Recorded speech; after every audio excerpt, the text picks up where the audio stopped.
Hello, once again. Susan Corbett, custom machine quilter here with a little cute wool wall quilt. Since the fabric is predominantly black in here, that will dictate a lot of our choices. Thread color, and with all those beads in there, I've opted for a lightly quilted quilting scheme. It's a bunch of pumpkins, so there's a lot of thread changes involved, but most of the quilting will be done in black.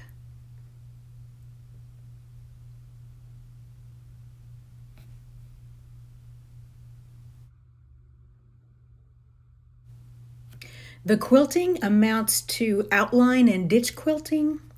There's a loop meander, and I've outlined one of the prints.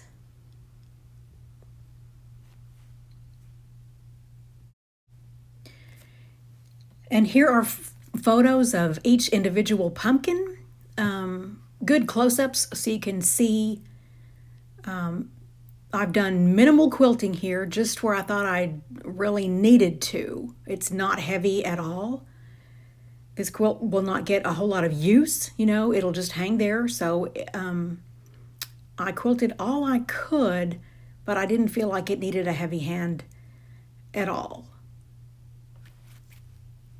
And look at the beautiful embroidery.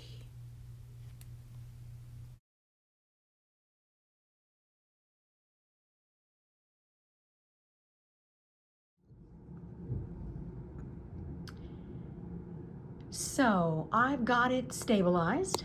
I stitched right up against that edge. You can see that black line right there. All around it. And now I'm going to start outlining not all the details, some of the details. It's on black fabric, so I don't know what's going to show up in the first place. I ought to be able to bang this out pretty quickly. I don't know. Once again, let's see how, look, man, let's see how all those little beads go. There's probably some places I can't quilt that I would normally want to. Wow. Especially this block here. Wow. There's like 600 beads there. So I don't know. Maybe this is one where, I've threatened to mostly machine quilt things and then do some hand quilting. Not that I'm a great hand quilter, but let's just see how this goes.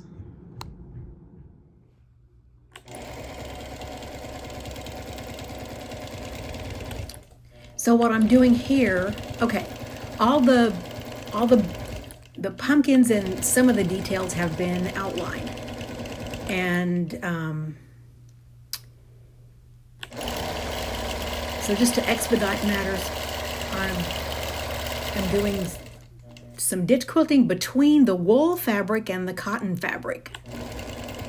I debated just doing background quilting, and then, I don't know, it just looked really funny to me. So I went ahead and ditch quilted.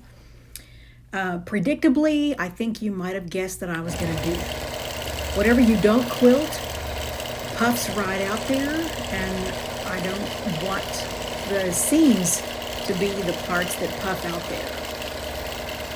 Technically, you wouldn't have to ditch quilt, but I think it's going to look funny. So I'm doing both as I go along.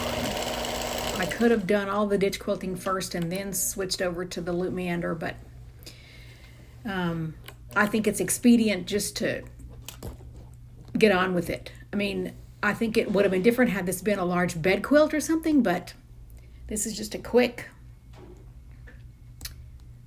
project that's not going to slip, and it's not going to cause problems. So I'm doing it all as I go along. I've already changed threads a couple of times, but most of the quilting is done in black thread. So that's what I'm doing first, and then I'll go back and add some more colors later.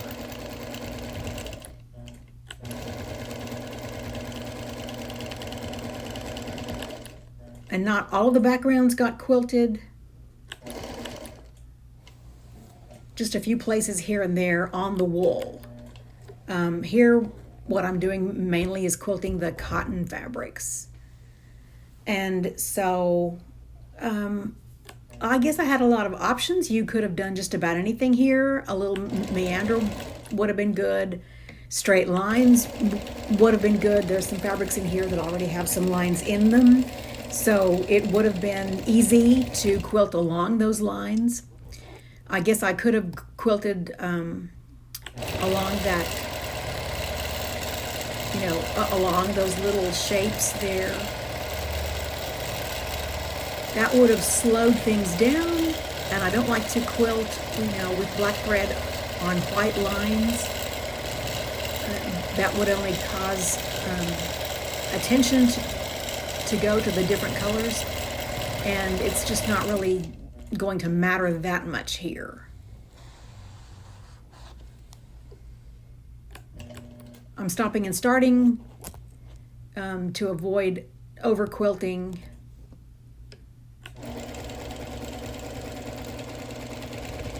I can quilt twice over a seam, but probably not 3. That's going to be overdoing it. So on this print, I'm outlining the print, because I thought there might be some payoff in that. And, that's really pretty fabric, and there's not all that much of it to do. It won't be tedious at all. And I really like the way that turned out. So there's a little bit of backtracking here and there, and that's okay. This was easily managed.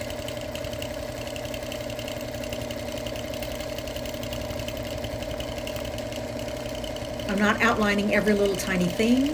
That would be overkill. Just along the main lines, delineating petals and stuff.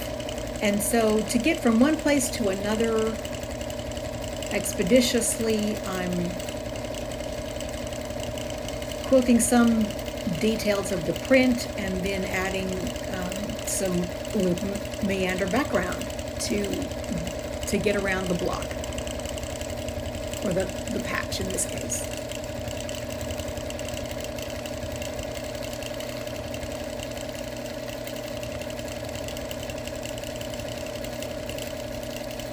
So that's a way to quilt kind of fast, kind of, sort of.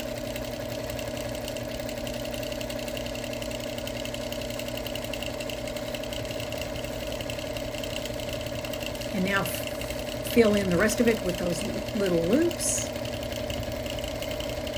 Obviously the space is smaller here, so the loops need to be smaller than those petals.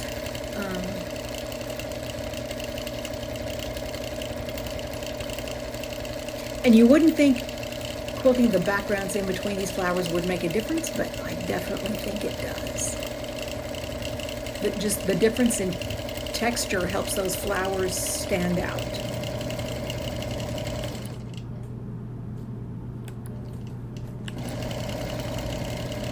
And while I'm there, I'm going to quilt around that hand stitching.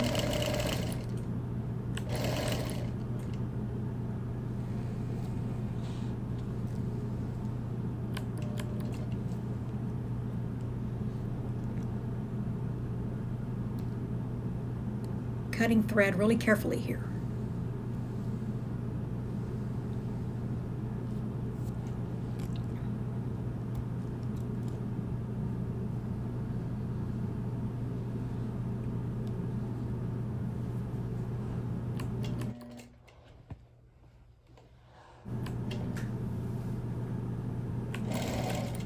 So why did I pick a loop meander?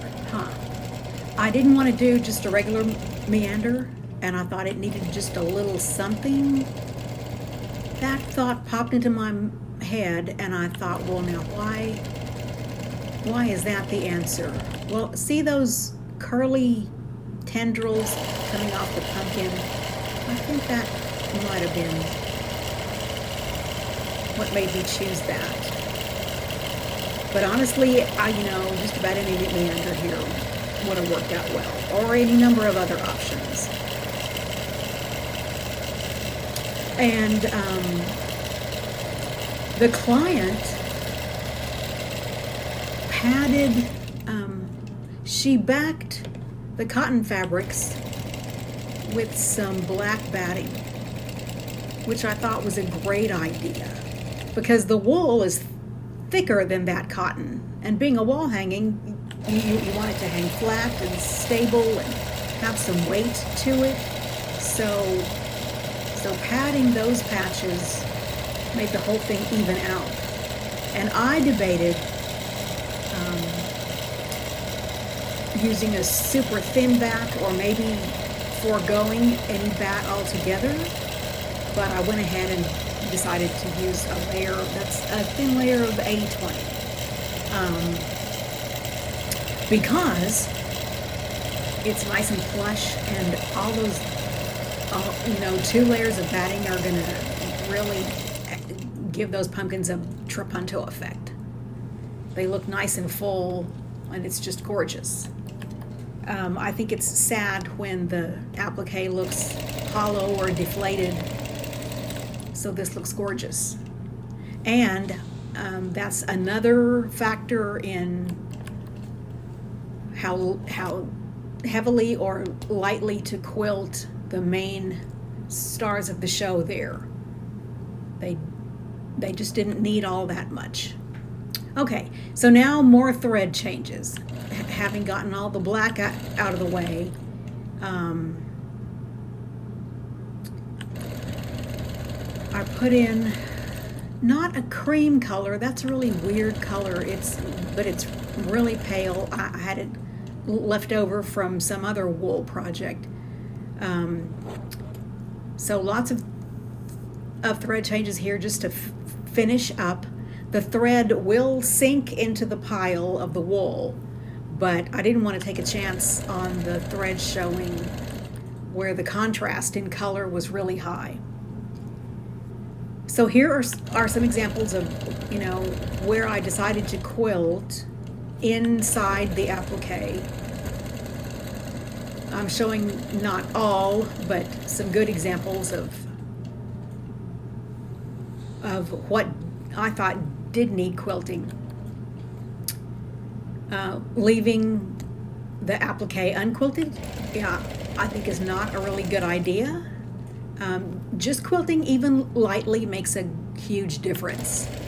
If they're unquilted, they'll tend to sag over time and they will not look good.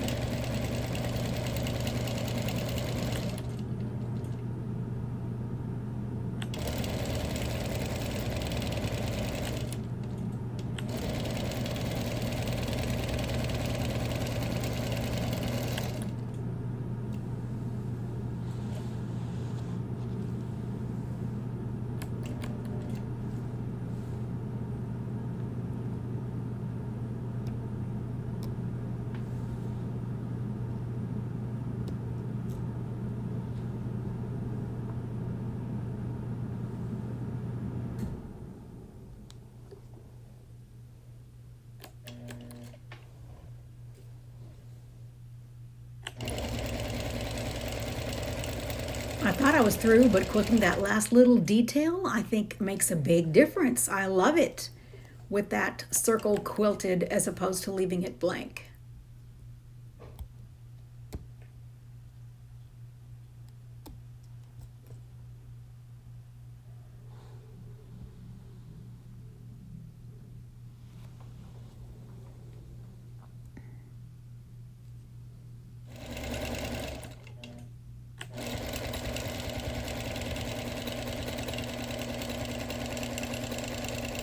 I did not go back and do any hand quilting that I thought I might do. I was sorely tempted, but in the end, nothing looked like it was misbehaving. It looked great just the way it was. And no beads popped off or broke. No beads were harmed during the quilting of this quilt.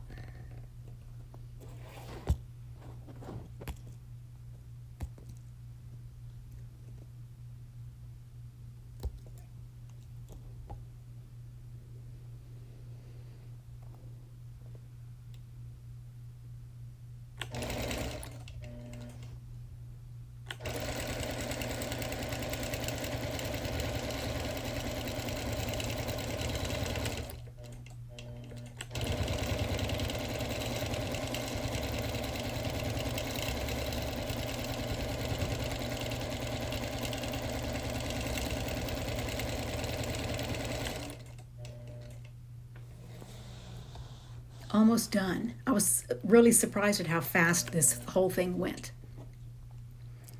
Even with all the thread changes, this did not take long to quilt at all.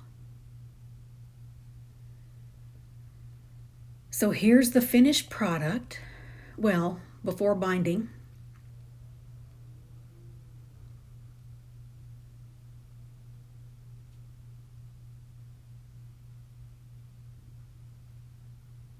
Hardly any quilting, but it's gorgeous. It was really beautiful to begin with, and the finished product was very satisfying. Really good work. Thanks so much for watching. I hope you're inspired to do some light custom quilting. It really pays off in the end.